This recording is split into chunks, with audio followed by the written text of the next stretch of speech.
Gue mau cerita tentang satu momen yang mengubah hidup gue.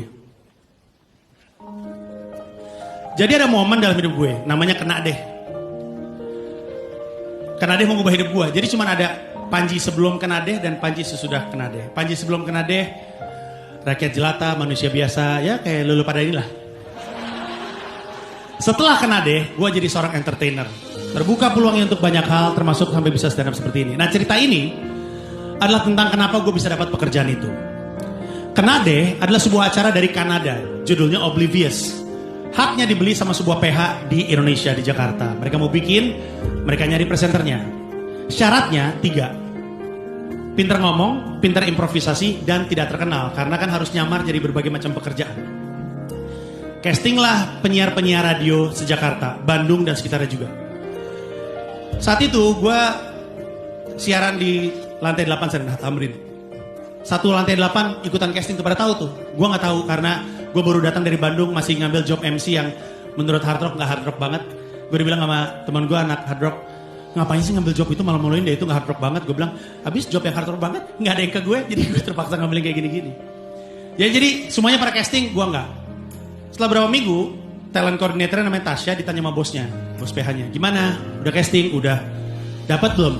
Gue ada satu penyiarnya lagi gue cari tapi belum dapat. Kasih gue 1 minggu, gue mau cari dia. Oke kata bosnya. Seminggu dia casting, penyiar-penyiar pada di casting. Seminggu kemudian bosnya nanya, gimana? Udah dapat belum? Belum, gue masih butuh 1 orang lagi. Bosnya nanya, siapa sih ini 1 orang yang lu cari-cari? Ada namanya Panji Pragiwaksono, dia pas banget untuk acara ini. Kasih gue 1 hari. Bosnya bilang, lu punya 1 hari. Kalau 1 hari gak nemu, kita akan jalan dengan yang kita punya. Dalam 1 hari, Tasya dapat nomor gue di casting, gue diterima, gue bawain kena deh, hidup gue berubah. Nah, gue tahu cerita ini ketika setahun selesai syuting kena deh. Jadi kena deh cuma setahun, gak diperpanjang sama TV-nya. Terus kami kayak makan-makan perpisahan gitu. Dalam perpisahan itu si Tasya cerita barusan. Terus gue kaget, berarti lu waktu itu lu ngotot banget pengen gue. Iya, gue nyari-nyari. Gue bilang, kenapa lu pengen gue? Kenapa harus spesifik gue? Terus dia bilang, karena gue dulu pendengar setia lu di Bandung. Dulu gue tahu di Rock FM Bandung lu pernah bawain sebuah acara namanya To Where You Are. Mirip banget kayak kena deh, makanya gue tahu lu bisa. To Where You Are itu untuk yang belum tahu, kayak program semi reality show di mana gue turun ke jalan, handphone gue nyambung ke handsfree-nya nyambung ke ruang siaran. Terus gue kadang-kadang jadi sosokan jadi orang buta, kadang-kadang sosokan jadi orang bule Singapura, semi reality show. Yang diajak ngomong gak tahu kalau dia lagi on air. Nah, kita stop dulu cerita sampai situ. Tasya bilang dia pendengar setia gue. Makanya dia tahu gue pernah bawain acara radio itu. Berarti ada satu momen di mana dia gak sengaja dengerin gue untuk pertama kalinya. Dia lagi ganti-ganti frekuensi, ketemu siaran gue. Kebetulan siaran gue bagus. Terus dia putuskan, gue dengerin deh setelah lagu. Masih bagus. Terus bilang, gue dengerin deh sampai dia selesai siaran. Masih bagus. Besok dia dengerin lagi, masih bagus. Terus dia bilang, gue dengerin seminggu.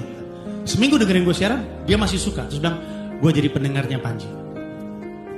Dan jadi pendengar setia. Tapi bayangin, gimana kalau waktu dia lagi ngutak-atik frekuensi, ketemu gue siaran pertama kali, dan saat itu, gue siarannya jelek karena gue males-malesan, karena gue gak disiplin, karena gue mut-mutan. Siaran gue jelek dan mungkin gak dia akan dengerin gue lagi setelah lagu.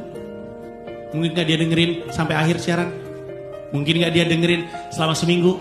Mungkin gak dia jadi pendengar gue, apalagi pendengar setia gue, gak mungkin. Gue baru ngeh bahwa hidup gue ternyata ditentukan dalam 1 buah 5 menit.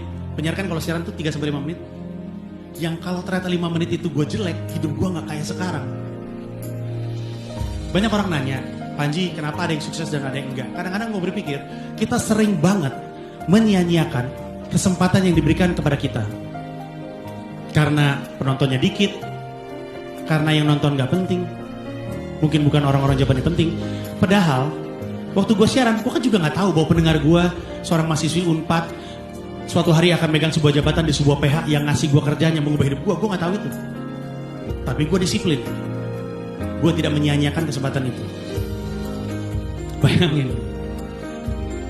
berapa sering kita membiarkan sebuah 5 menit kesempatan lewat begitu aja.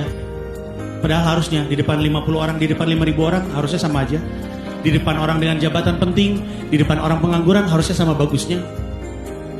Kita suka gak nyangka kita yang membiarkan kesempatan emas itu berlalu begitu aja. Makanya apapun pekerjaan lu, apapun yang lu kerjakan, apapun yang jadi dunia lu, ingat baik-baik pesan ini. Jangan pernah sia-siakan setiap 5 menit kesempatan yang diberikan kepada lu. Karena lu gak akan pernah tahu, bisa jadi 5 menit itu justru yang akan mengubah hidup lu selamanya. Selamat berjuang, terima kasih.